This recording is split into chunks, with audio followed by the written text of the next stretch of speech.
Buen día, estudiantes.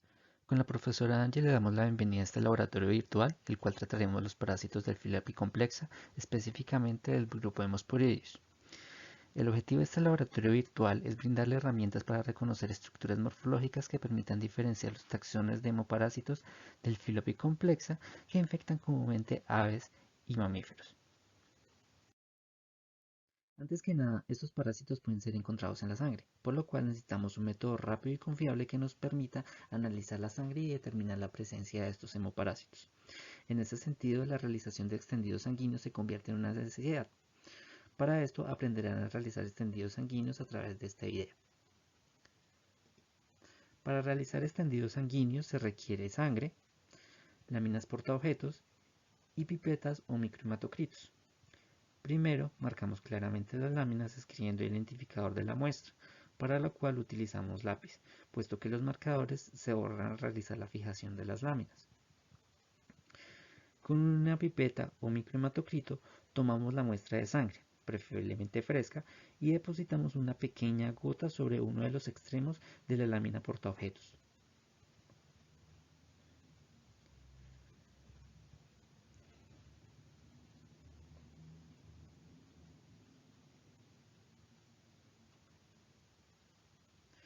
Con otra lámina, en un ángulo de 45 grados, tocamos la gota de sangre. Esperamos a que ésta se distribuya a lo largo del borde de la lámina y posteriormente extendemos la lámina hacia el otro extremo de forma constante. Aquí lo podemos observar en cámara lenta. Seguidamente secamos el extendido con la ayuda de una corriente de aire. Ahora visualizaremos el mismo procedimiento a velocidad normal.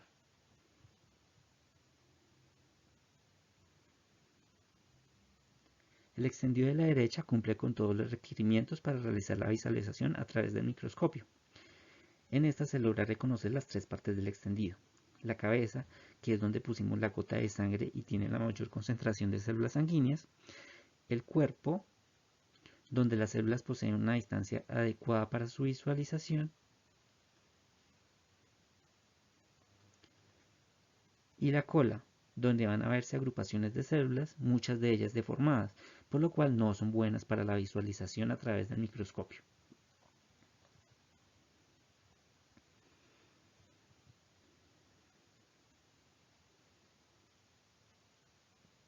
El frotis de la izquierda no es óptimo para la tinción, puesto que tiene varios defectos. Uno de ellos es que se depositó un volumen excesivo de sangre. Adicionalmente, no se realizó un extendido de manera uniforme, lo cual se evidencia en la presencia de estrías a lo largo del extendido. Finalmente, podemos observar que hay una gran acumulación de sangre hacia el extremo de la lámina. Esto debido también a la gran cantidad de sangre que se depositó. Para visualizar las células sanguíneas es necesario realizar coloraciones de los extendidos realizados.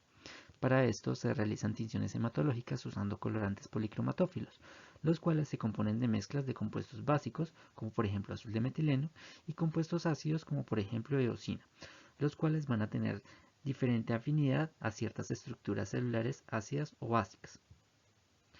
En ese sentido, un colorante ácido se adherirá a estructuras básicas, teñiéndolas de una coloración rojiza. Por otra parte, los colorantes básicos teñirán estructuras ácidas con un color azul, mientras que las estructuras neutras adquirirán una coloración violeta. La mayoría de estas coloraciones policromatófilas se basan en el principio de Romanowski, donde los núcleos y gránulos neutrofílicos adquieren una coloración púrpura, los eritrocitos adquirirán una coloración rosa y los ácidos nucleicos, proteínas y citoplasma adquirirán diferentes tonalidades de azul.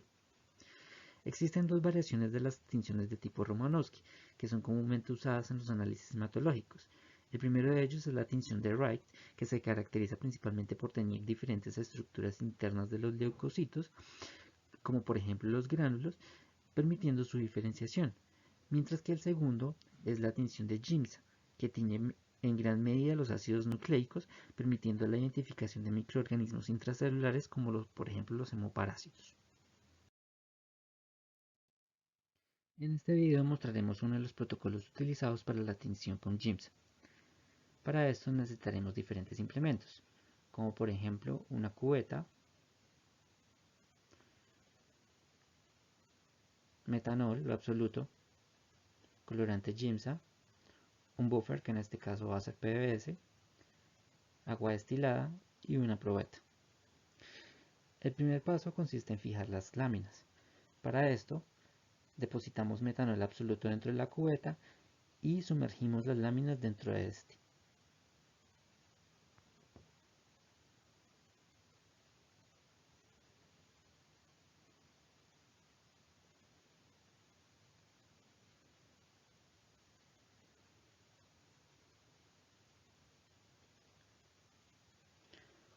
Una vez sumergidas las láminas, dejamos actuar por 5 minutos.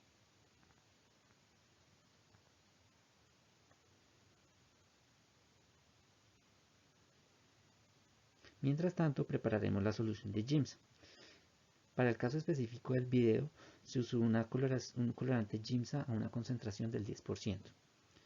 El 90% restante fue completado con la solución buffer, que en este caso era el PVS.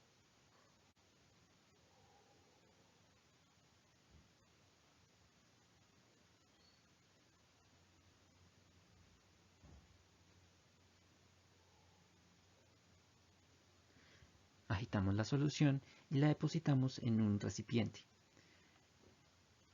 Si el Giemsa va a ser utilizado de manera rápida, podemos dejarlo en un recipiente translúcido. Sin embargo, si se va a utilizar en un periodo prolongado, debemos dejarlo en un recipiente ámbar, debido a que esta solución es sensible a la luz. Transcurridos los 5 minutos, servimos el colorante Giemsa en otra cubeta.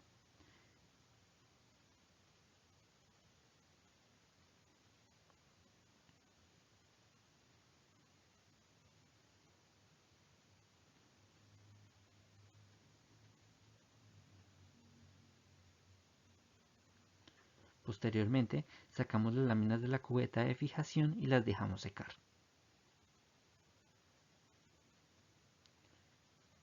Una vez secas, sumergimos las láminas en la solución de Giemsa y dejamos actuar por 10 minutos. En nuestro laboratorio, el GERP, con el fin de ahorrar reactivos, preparamos una solución de Giemsa a una concentración de 4% y dejamos las láminas coloreando durante 45 minutos. Una vez transcurrido este tiempo, sacamos las láminas y las lavamos con agua destilada, teniendo la precaución de no poner agua directamente sobre el extendido, puesto que si hacemos esto, podríamos desprenderlo de la lámina y perderlo.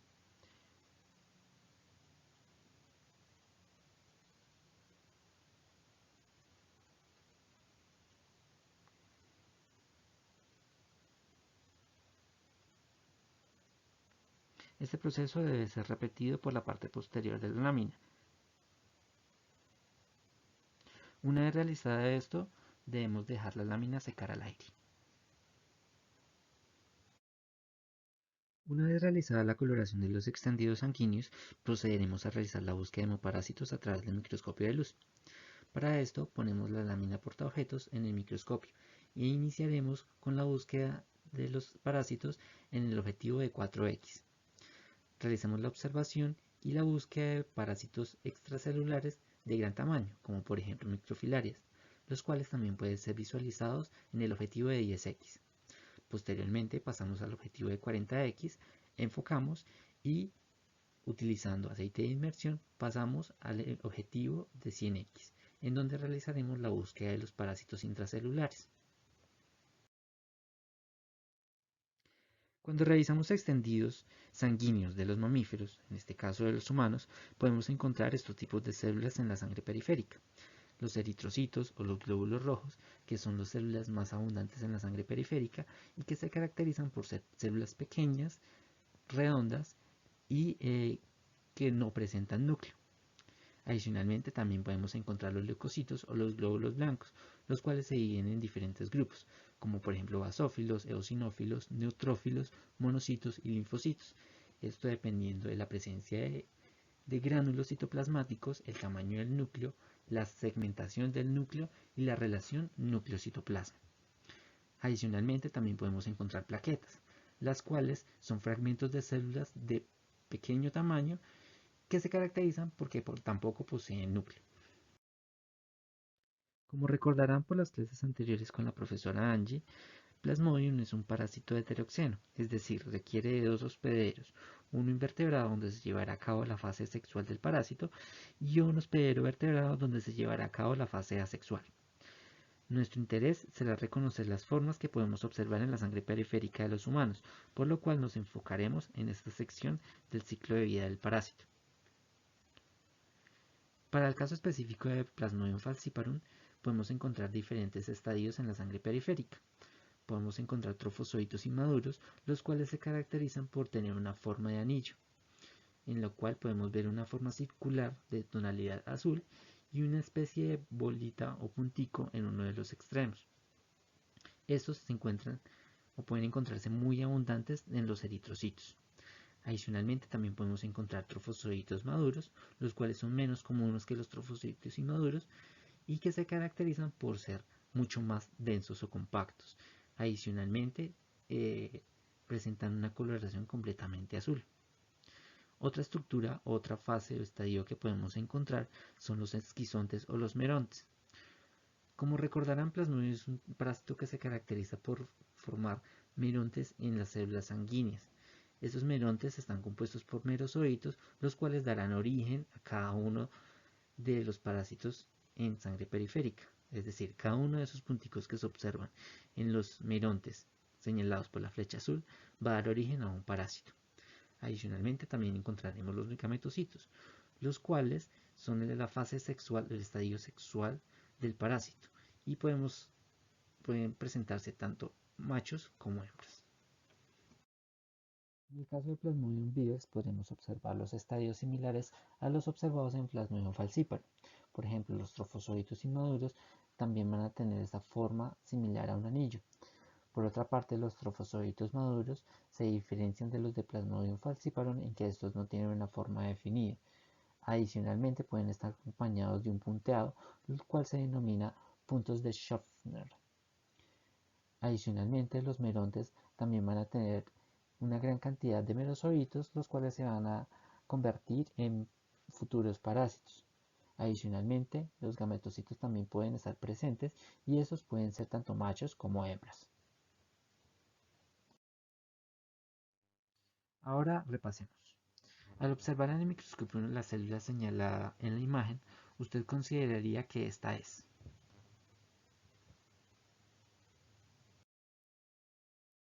Ahora bien, al observar un extendido sanguíneo de las aves, podemos encontrar estas células que observamos acá. Similar a lo que observamos en los mamíferos, también podemos encontrar eritrocitos, leucocitos y plaquetas. Sin embargo, presentan algunas diferencias marcadas. Por ejemplo, los eritrocitos de las aves son elipsoides. Adicionalmente, son mucho más grandes que los observados en los de los mamíferos y estos poseen núcleo. Por su parte, los leucocitos, como pueden observar, son muy variados y esto puede deberse por una parte a la especie, a variaciones intraespecíficas, incluso variaciones intrínsecas o estado de salud. Adicionalmente, en el cuadro azul podemos observar a los trombocitos, que son las plaquetas. A diferencia de las plaquetas observadas en los mamíferos, estas constituyen una línea celular completamente diferente, que van a tener un mayor tamaño y adicionalmente sí poseen núcleo. En el cuadro rojo podemos observar un eritrocito infectado por hemoprotis. En esta imagen podremos observar las características de cada una de las células que podemos encontrar en un extendido sanguíneo de las aves.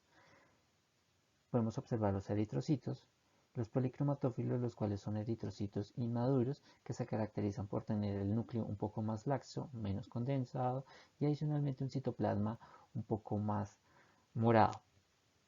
Podemos observar los trombocitos o las plaquetas y adicionalmente podemos diferenciar cada uno de los leucocitos, heterófilos, eosinófilos, basófilos, linfocitos y monocitos. En este caso no tendremos neutrófilos, sino que estos se llaman heterófilos en los demás grupos animales. Recordando un poco el ciclo de vida de Plasmodium en aves, nos daremos cuenta que una vez los esporozoitos ingresan en el torrente sanguíneo, se dirigen a las células de los órganos reticuloendoteliales, donde formarán los merontes. Esto se resume en los pasos del 1 al 6. Posteriormente, los merozoitos infectarán eritrocitos y otras células de los órganos reticuloendoteliales. Los merozoitos, una vez ingresan a los eritrocitos, se convierten en trofozoitos, los cuales pueden dar origen a merontes intraeritrocitarios o gametocitos.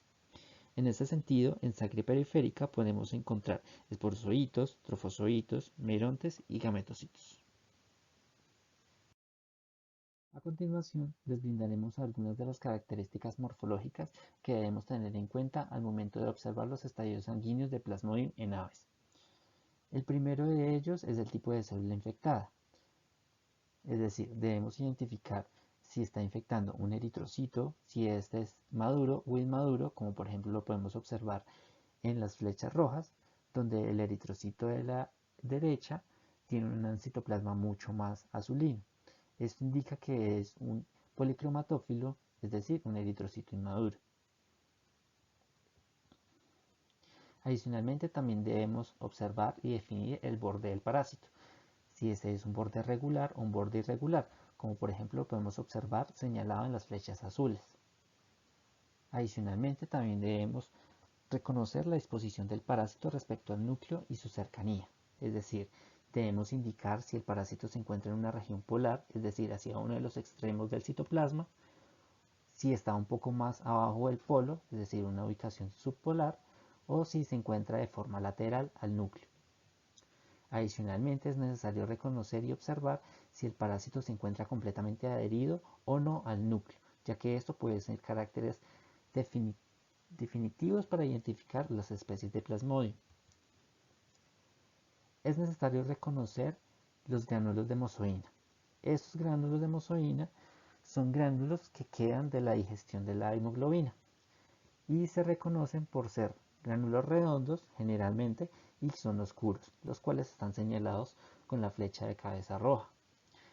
En ese sentido debemos conocer la disposición de los gránulos de mozoína, es decir, si se encuentran distribuidos de manera homogénea a través del parásito o si por ejemplo se encuentran acumulados en un cierto lugar. Adicionalmente es necesario reconocer e identificar el número de gránulos de mozoína que podemos observar en el parásito. Por ejemplo, en las dos imágenes de arriba, cada uno de los parásitos tiene un gránulo de mozoína, mientras que en el de abajo podemos encontrar 4 gránulos de mozoína. Adicionalmente, es necesario observar si hay presencia de vacuolas y si es así, identificar tanto el tamaño y el número de estas. Como estos infectan eritrocitos, debemos identificar el color del eritrocito, ya que muchas veces puede causar cierta patología que puede conllevar a que estos eritrocitos pierdan el color, es decir, sufran de hipocromía. Adicionalmente, pues estas son las formas que podemos encontrar: trofozoitos, merozoitos, merontes y gametocitos, y cada uno de ellos va a tener ciertas características que debemos tener en cuenta. Por ejemplo, los trofozoitos debemos observar las proyecciones de estos. En los merozoitos debemos tener en cuenta el número de merozoitos que se encuentran dentro del meronte, el tamaño de estos, la cantidad del citoplasma y la disposición de estos. Adicionalmente, con respecto al meronte debemos tener en cuenta el tamaño y respecto al gametocito debemos tener en cuenta la forma. Si bien el objetivo de este laboratorio no es identificar los caracteres morfológicos que nos permitan determinar las especies de Plasmodium que infectan aves, traemos dos ejemplos que muestran las características de Plasmodium, en donde se evidencia pues, la importancia de reconocer las estructuras mencionadas en la anterior diapositiva. Por ejemplo, para Plasmodium homopolar, normalmente el hospedero de este parásito son las aves paseriformes, principalmente de la familia Embericidae, Parulidae y Traupidae. Morfológicamente podemos observar que los trofozoitos tienen comúnmente una posición polar o subpolar. Polar, como podemos observarlo en la primera imagen A, y subpolar, como podemos verlo en la segunda imagen A.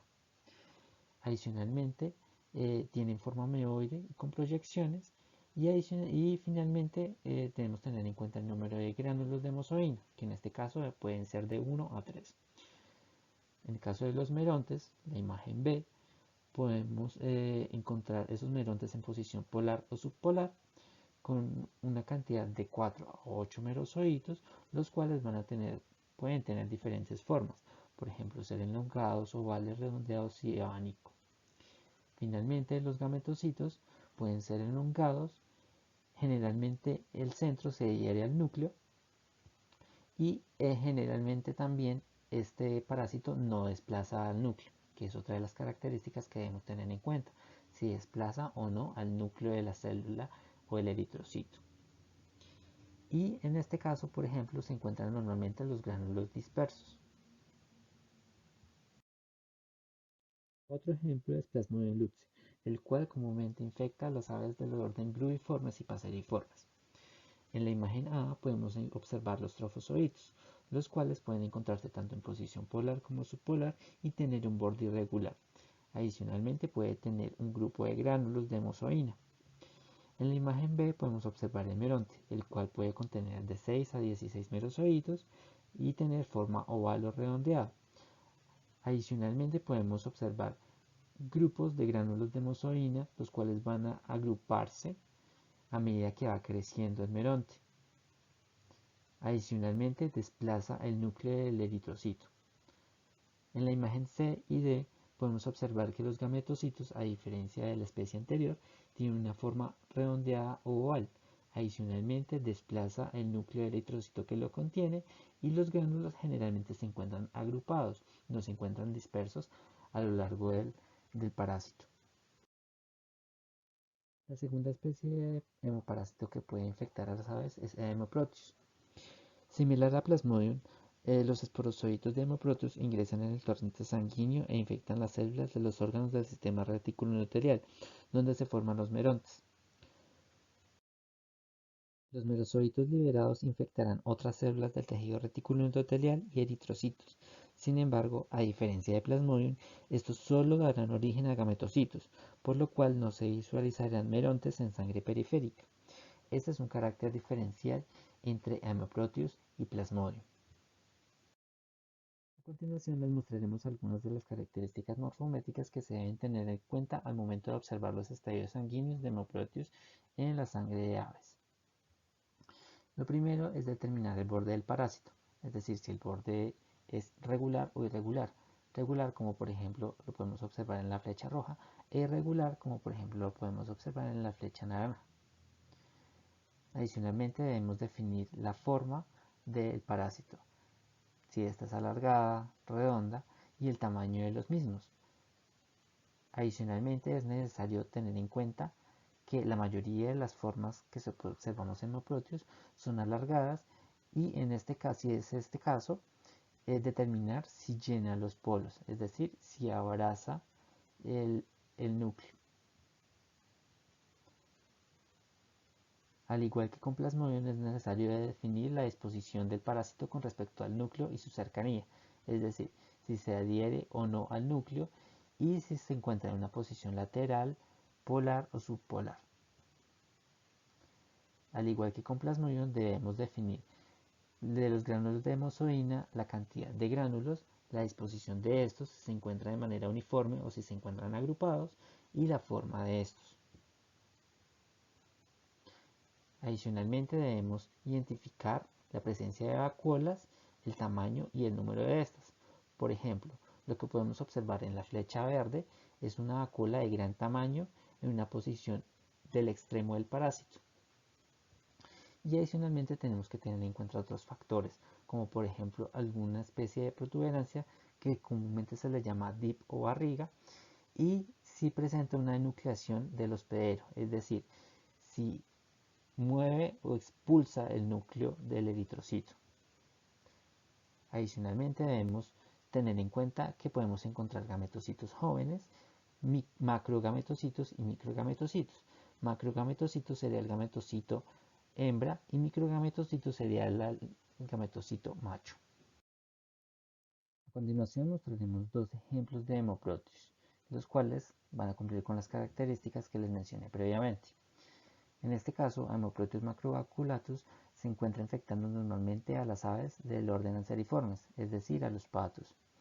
En la imagen A podemos encontrar a un gametocito inmaduro o juvenil, el cual se caracteriza porque puede estar en una posición polar o subpolar, puede tener forma de coma y generalmente no toca el núcleo. Adicionalmente, estos gametocitos juveniles pueden presentar vacuolas grandes. En la imagen B y C podemos observar los gametocitos, los cuales pueden tener una forma elongada, generalmente no encierran el núcleo, es decir, no lo abrazan, pero sí desplazan el núcleo. Adicionalmente podemos encontrar gránulos medianos que pueden tener una forma redonda o oval y estos se encuentran dispersos a lo largo del parásito. Adicionalmente podemos encontrar vacuolas grandes, como por ejemplo la observada en la imagen B en la flecha superior, la cual es la característica principal que le da el nombre a esta especie. En la imagen D podemos encontrar un microgametocito, es decir, un gametocito macho, en el cual generalmente pues, los gránulos se encuentran agrupados y la vacuola no es tan frecuente como en los demás estadios. En el caso de Haemoproteus cirni, estos infectan normalmente a los estringiformes, que incluye a los búhos. En la imagen A podemos encontrar a los gametocitos juveniles o inmaduros, los cuales pueden encontrarse en una exposición tanto lateral, ya sea polar o subpolar. Estos generalmente pueden tener un borde liso o ameoide y pueden adherirse o no al núcleo. En la imagen B y C podemos encontrar a los gametocitos, los cuales se caracterizan porque generalmente son elongados, se adhieren al núcleo, desplaza también el núcleo y también podemos encontrar un espacio entre el núcleo y el parásito que es frecuente. Generalmente el borde de este parásito es liso o puede tener una forma ondulante también y los gránulos pueden ser medianos, redondos y dispersos a lo largo del citoplasma del parásito.